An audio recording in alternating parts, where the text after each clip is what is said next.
glad you're back, and we're going to continue our conversation with David French. I'll give you a really good example. The American Psychological Association talked about things like aggression, stoicism as being toxic. Okay, so aggression isn't necessarily toxic. Right. So there is a virtuous kind of aggression. Has to be channeled. It has to be channeled. And then there's a very toxic kind of aggression. But aggression by itself, the men who stormed Normandy Beach, Aggressive. June 6, 1944, were extremely aggressive, virtuous. The guy who took the rifle away from the Waffle House shooter here Aggressive. in Nashville was aggressive. Exactly. The member of the church in Texas Right. who defended his congregation by shooting the person who came in to massacre them. That's very aggressive. There's a great example of a young man who came into a synagogue in California with a rifle. Right. And he was confronted immediately by a very aggressive middle-aged man in the congregation who charged him screaming. And it literally frightened the shooter to where he turned and began to run away. And I looked at that and I said, look, that's toxic aggression confronting virtuous aggression. Right. In one moment. And so what you want to do is you say, what is it about raising my son to be the guy who lays down his life? Right. That's what that means is also saying to our culture, I reject you saying that aggression is always bad. What I will turn and say to my son is aggression can be valuable, but here are the circumstances. And another one, stoicism. So, seems like one of the central projects of a lot of modern tinkering with masculinity is to make sure that boys cry more. As if you just cry more, everything's going to be better. But there are times for tears, Right. but there are times to be calm and to have an enormous amount of fortitude. There are times for stoicism. Right. I deployed to Iraq in 07, 08. And we went through awful things. And you know what we needed a lot of? Stoicism. There are times when your family goes through crises and everyone is looking for someone to be a rock of stability. Right. Yeah. And it's okay to cultivate that. Yeah, we have several pastors who pastor, and they're younger than I am. And one of the things I tell them is in that moment of crisis, a couple of them had to do funerals for babies. One of the hardest things we do. Okay, I tell them, you can't fall apart. Yeah. Okay, everybody's looking at you the same way they're looking at an airplane pilot. Yeah. Okay, if you panic, then we're in trouble. Okay, if you can hold it together and get this and walk this family through, you go off later and fall apart. Yeah. But while you're in front of them, you don't have that right. Right. You don't have that privilege. I mean, I know, in my own life, I know that reality that there were times when dear friends, people close to me as brothers, were killed in action in Iraq. And you had to, next mission. Yeah. Next mission. You had to make important decisions in the moments immediately after that with a clearer mind. And then I remember coming home and it was as if sort of that pent-up grief. I had pent-up grief and I had real, just deep sadness that I had to deal with. But there were moments where you had to suppress all of that sadness. You just had to, and it's important to train people to do that healthily, and also how to express sadness, in a healthy way also. Yeah. Okay, we obviously you're sitting here in a church. How do we help our boys? I mean, that's as a father, again, I'm not a pastor, but I've been in church all my life and speak to churches. The first thing I think of is physician heal thyself. Right. I want to model as much as I can as a fallen, imperfect human being, the virtues that I want to see my son develop, because our kids are watching almost more than they're listening. So I think modeling is incredibly, incredibly important. And I think it's really one of the things that I would say is of increasing importance in our culture is moral courage.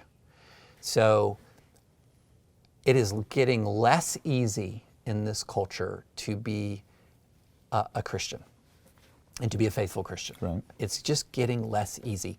And especially for those of us like sort of my age, that's kind of a jolt because there was times when it was sort of easier, especially in the South, for example. I tell our church that the world is doing what the church never had courage to do, and that it is the world is no longer tolerating casual Christianity. That is absolutely right. I mean, the most jolting moment for a very jolting moment for me was going from a Christian college to Harvard Law School from a place where it was, Lipscomb wasn't perfect. Right. I mean, there's people doing all kinds of stuff at every Christian college, right? But even more than that, you had the whole Southern religious ethic and ethos, But let's just ethos. say it was easier to be a Christian Yeah. at Lipscomb than at Harvard. And you really go to, and you get into this sort of fish out of water circumstance, and that's when you learn what you really believe. And I think a lot of us, even in the belt buckle of the Bible Belt, are now facing this test of what do you really believe? And that moment of moral courage is where you have young eyes on you.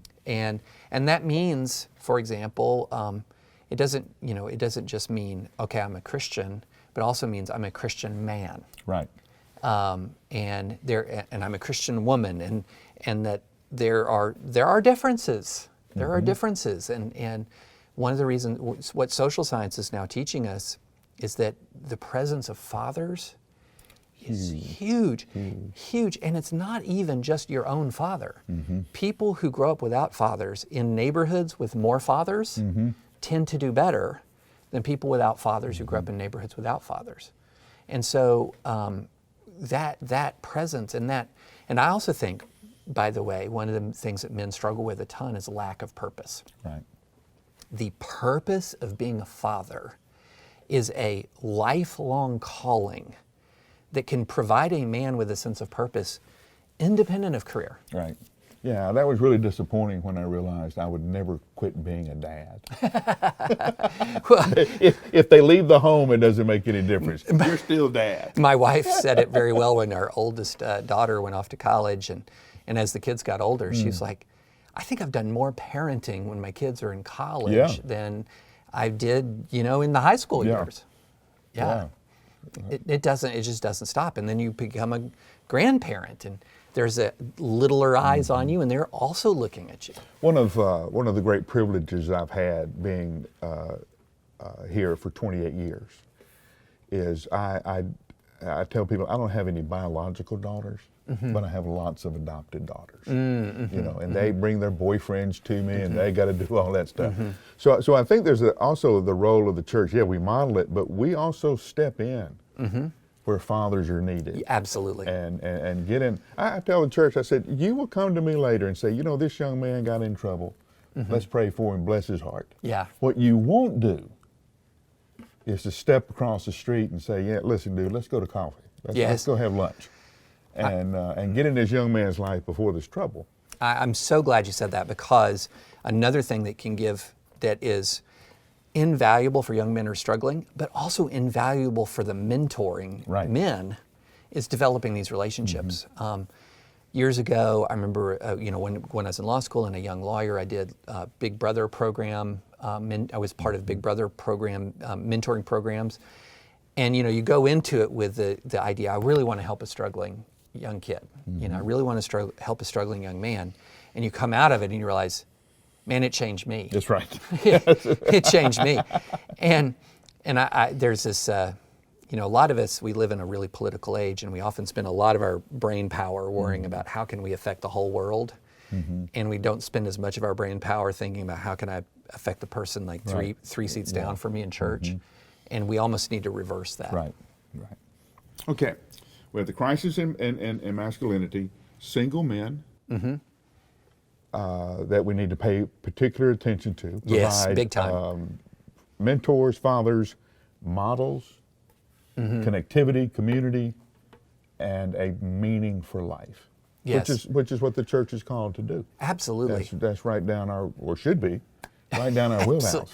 Absolutely. I mean, what greater sense of mission is there than take up your cross and follow Jesus? Yeah. What Jesus doesn't tell you is most of the time that cross will have a name.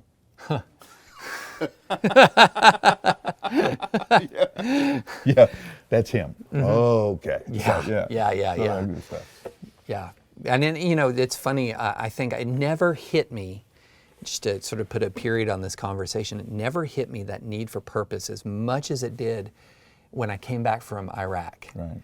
And when you deploy, and I was a JAG officer, I wasn't SEAL Team 6, but, you know, I did detainee operations, shoot, don't shoot type decisions, military justice, all kinds of different things, wore a lot of different hats downrange, but I never lacked for purpose in any moment.